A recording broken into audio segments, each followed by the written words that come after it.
kasalanan.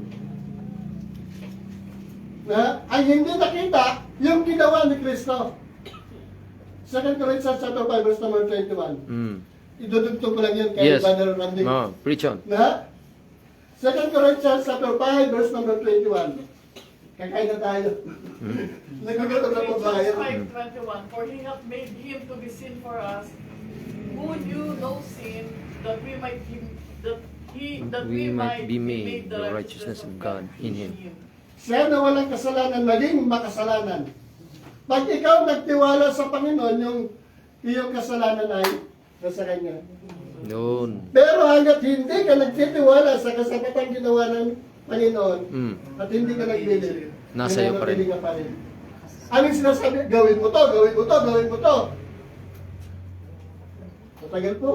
Sa ganun ka lang sistema. Pero ang hindi nakita, ang ginawa ni Kristo. Yan. Kailangan Preach. magtiwala ka lang. Men. Diba? Wala ka nang gagawin. Kaya nung narinig mo at nagtiwala ka, after that year, kaya nilagay talaga namin yung dalawa na yun eh. Men. Ligtasan. In whom also after that ye believe, you were sealed. Siniliwa ka, ibig sabihin pag-aari ka na. Men. Sa panahon ng biyaya, we are not under the Romans 14. Na? We are not under the law but under grace. Right. Nasa Men. biyaya tayo. Amen. Kaya ang kaligtasan ay biyaya. Pakibasa nga po Romans 6:14. Romans 6:14. Amen. For sin shall not have dominion over you, for ye are not under the law, but under grace. Under grace. Amen. Romans 10 po. Romans 10:4. Romans 10:4. For Christ is the end of the law, for righteousness to everyone that believeth. Billy. Naliwanag naman po yung talata eh. Ang salita ng Diyos ay talaga pong nagmamanifest sa panahon natin. Once na nag-believe ang isang tao, ang isang kaluluwa, sure po yung kaligtasan na yun. Men. Na, kaya sabi ko nga, minsan ang tao, ito yung, ewan ko kanang itatawag niyo. Ano ba ang pwedeng itawag sa Nicotoro? Preacher? Pastor? Missionary? Evangelist? Gawin mo to. Pero hindi yung kasalanan na. Ang hindi niya sinasabi magtiwala ka sa ginawa ng Panginoon. Sapat kayo pari kayo maligtas. Mahirap po ba yun? Kaya nga pag nasa gulungan kami, may isang nakalabas kung kumbaga utusan na ito Kaya pumunta kami sa Ermola, sabi niya, uy, diyan sa pastor. Tapos bigla niya pupunta dun sa kulungan, magkakount yun. Papalabasin niya lahat ng mga nakakulong. Sabi niya, sa 10 count, kailangan naka-formation na kayo. Yabang kailangan straight. Kala mo Ito yung pumupunta kami. Lagi niyang ginagawa yun. Tinapi ko na. Sabi ko, Andre, makinig ka. Kahit araw-araw kami nagtulog dito, kung hindi maniniwala ang tao, wala kami magagawa. Kung hindi maniniwala ang tao sa kasapatang ginawa ng Panginoon, mananatili siyang Patay. Right. Madilim. Pero kung magtitiwala siya sa Panginoon, ang salita ng Diyos ay kapangyarihan. Yes. Ano nangyayari? Ano nangyayari?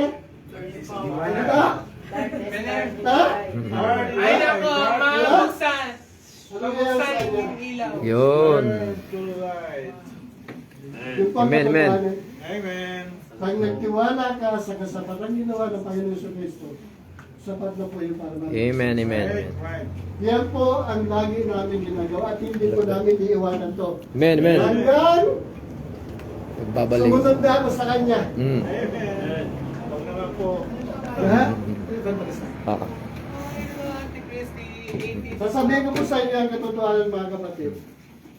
Kami po wala na po 2014. ang buhay dito. Kailangan magamit kami ng Panginoon. Yes. Amen. Na, sabi nga natin ganito. Si Badaram, tingnan niyo po, ang tao born, kung anong, ako na lang, huwag na kayo, ma-open kayo Ako na lang. Ang buong pangalan ko po, Andy Greg. Yung ako, ginawa ng nanay ko, bakit Andy Greg pa? Andy Greg del Mundo Remonte. Born November 30, 1974. Sa baba. Died. Mamaya na, paglabas niya, mamaya mamamatay na ako. Ibig sabihin, hanggang 49 lang ako. Naunawaan po natin? Hanggang 49 lang ako. Si Baba hanggang 53 lang eh. Hanggang 49 lang ako. Pagkatapos po niyan, buhay na walang hanggan na. Wow, Kaya wala amen. kang pupuntahan ng kaluluwa ng tao. Kung hindi sa impyerno, sa langit. Kung magtitiwala ka ngayon, kasi ang sinasabi nun, 2 Corinthians chapter 6 verse number 2. So may malaking boses na 2 Corinthians chapter 6 verse number 2. Yeah, basa. 2 Corinthians chapter 6 verse 2. For he saith, I have heard thee in a time accepted, and in the day of salvation have I succored thee. Behold, now is the accepted time. Behold, now is the day of salvation. Bakit now? Ngayon! Bakit ngayon? Bago niyo sagutin ha. Bago niyo sagutin. Ito lang yung bugat. Naunahan niyo yung badarante. Kaya pumupunta po kami ng kulungan. Ito po yung bungad na tinatanong namin. Na, kung walang kasiguraduhan ang buhay natin sa mundo na to, ano ang sigurado? Kamatayan. Hindi mo lang alam kung kailan? Yes. Kaya ngayon, kailangan mong maligtas. Yun. Men, men. Kailangan mo ngayon magtiwala ka na sa Panginoon. Kasi paglabas mo ng gate na yan, o pintuan na yan, Hindi mo alam. kung mabubuhay ka pa. Amen. Kailangan ngayon magtiwala ka na. Hindi mamaya, bukas, kasi hindi mo alam ang buhay. Yes, amen. Ang kaligtasan po ay decision. Ang salvation ay decision mo. Ako, kahit mamaya na. Okay na ako. Amen, amen. Kaya? Kaya? Amen, amen. Nagawa po natin. Merong batang namamatay, may matandang namamatay.